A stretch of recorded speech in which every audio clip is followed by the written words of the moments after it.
Alright. We'll have another tag today, and it's a kind of a special tag for me because it's the local haunts tag. It is started by Dane Cobain of Dane Reads, and it's a tag that's dedicated to the book Local Haunts.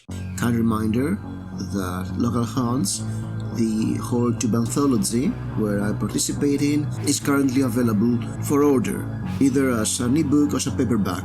There's a link on the description below. And if you haven't gotten Local Haunts yet, it's a great opportunity to grab it right now because the book is only for 99 cents on Amazon for a limited time period, and also on Smashwords and other platforms, so go and grab it. It's a great book. I'm halfway through it. I'm waiting for my print copy to arrive, but because I live in the middle of nowhere, it will take some time, so I don't have a print copy with me to show to you. That'll be another video. And yeah, we have some questions to go, and all of the tags are based on stories from the book. So, question 1, Local Haunts. Tell us about a creepy or spooky place that's close to you. I don't think I have any creepy or spooky place close to me. I'm in Athens. There are no creepy or spooky places I can think of, but there are some scary places also, like in every city. So yes, it's mostly about scary, not spooky places. There is the house I based my story, the Blocked Cellar, on, but it's in the other side of the city. It's 20 kilometers away from here, and I don't know exactly where it is. And also because of COVID, it's not easy for me to go downtown and try filming those old buildings that were another inspiration for my story. However, there is kind of a spooky place near my place. It's once upon a time, right next to where I live, there used to be railroad tracks, and they have become a park. There is a long line of old railroad tracks that are covered. Well, they've been taken out, and there's a park in their place. And at some point there is a piece of the railroad track still there. And it really, if I take a photo in this place, and I think I have a photo with a Greek book there, totally Nokia's place, but it's spooky in a way.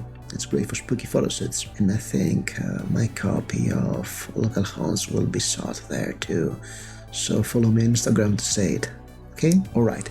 Question number 2, A Stone's Throw. Tell us about a story with a young female character who has a tough life. Ooh. That's an easy one, and that's Carrie by Stephen King, and she's the original girl with tough life who gets powers and events. And I've read this book 20 years ago, almost 20 years ago, and it was a great read. I could totally empathize with Carrie, and I remember Stephen King saying in his writing that he has met various Carries in his life, and we all have. That's why we can empathize with her, being the outcast and being bullied, and also snapping. And yes, there have been girls in horror with much tougher lives, but I'll go for Carrie. Question 3, Crowthorne. Tell us about a story with a harmful friendship. Well, there's always Jack Ketchum's The Girl Next Door. That was the book I did my first video on, and also the book that took my extreme horror cherry quite violently. And one of my favorite books ever. What I really find scary about this book is how the friendship between the narrator and the neighbors, the mother and the children, makes him doubt that he should do the right thing, and it goes into a very dark path because our protagonist, our narrator, puts this friendship in the way of doing what is right. Question 4, Screen 8. Tell us about a movie that scares you and is based on a true story. Well, The Conjuring. The Conjuring was a great movie. I was not expecting to like it that much because it was like, oh yes, a ghost story, and it's okay. It's not a true story, probably. The Warrens, it's based on a true story and all that.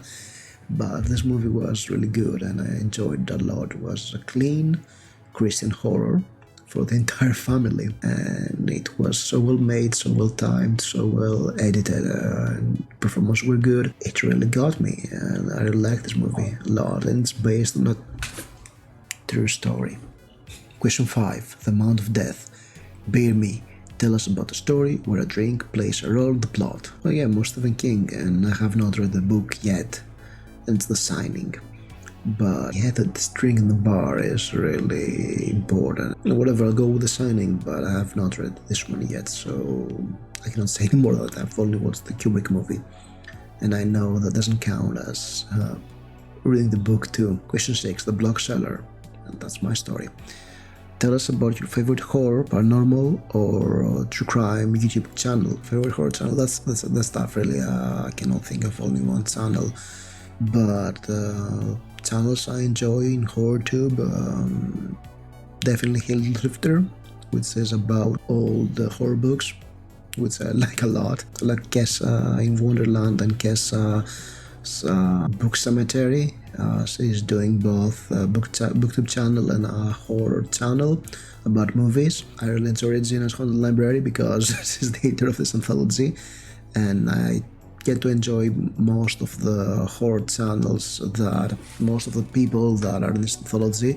I have found some of them through it, and I really enjoy their content, but I'll go with just 3 of them, and yeah, I really enjoy those channels. I don't want any paranormal or true crime channels on YouTube because it's not my cup of tea. I'm strictly a fictional type of guy. Question 7.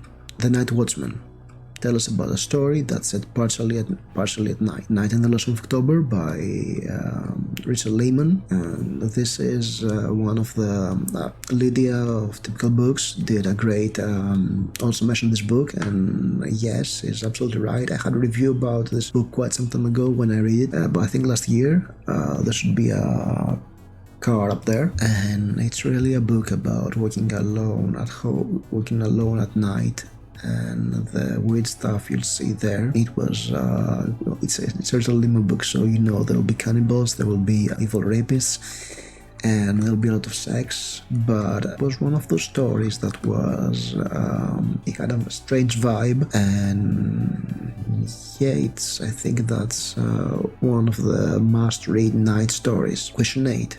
Alone Along the Gone Trees. Tell us about a story that takes place in the wilderness. Jack Ketchum of Season. I also love Jack Ketchum books, and I have not read as many as I wanted to, but Of Season was his debut.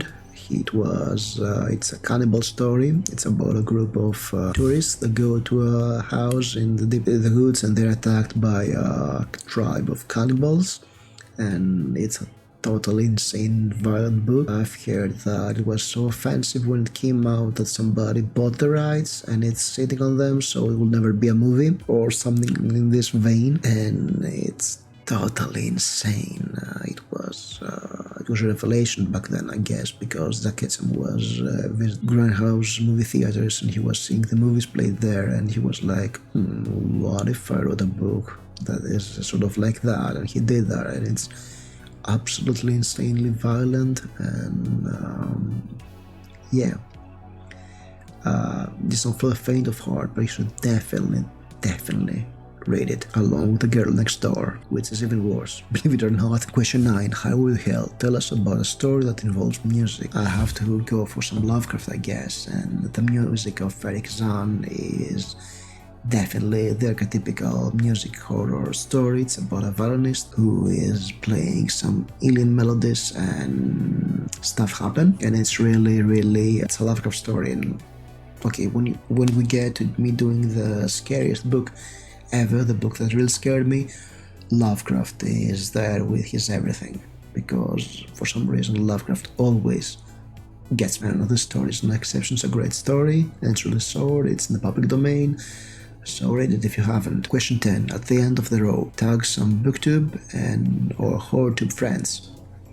Well, I'll tag Anne Leslie, which is an author, and she's doing book wrap-ups and book reviews. She's not that strictly into horror, she's doing more YA, but I know she's reading a lot of thrillers, so I'd love to hear her answers. And Self-Righteousness, who is a great author-tuber, and I love her sense of humor, and you should sub to her because she's awesome. That said, this was my tag for Local Haunts. If you haven't read the book, you should definitely get it and read it. It's a ton of fun. I'm halfway through and some of the stories are just amazing. So go get the book. So thank you for watching and stay spooky.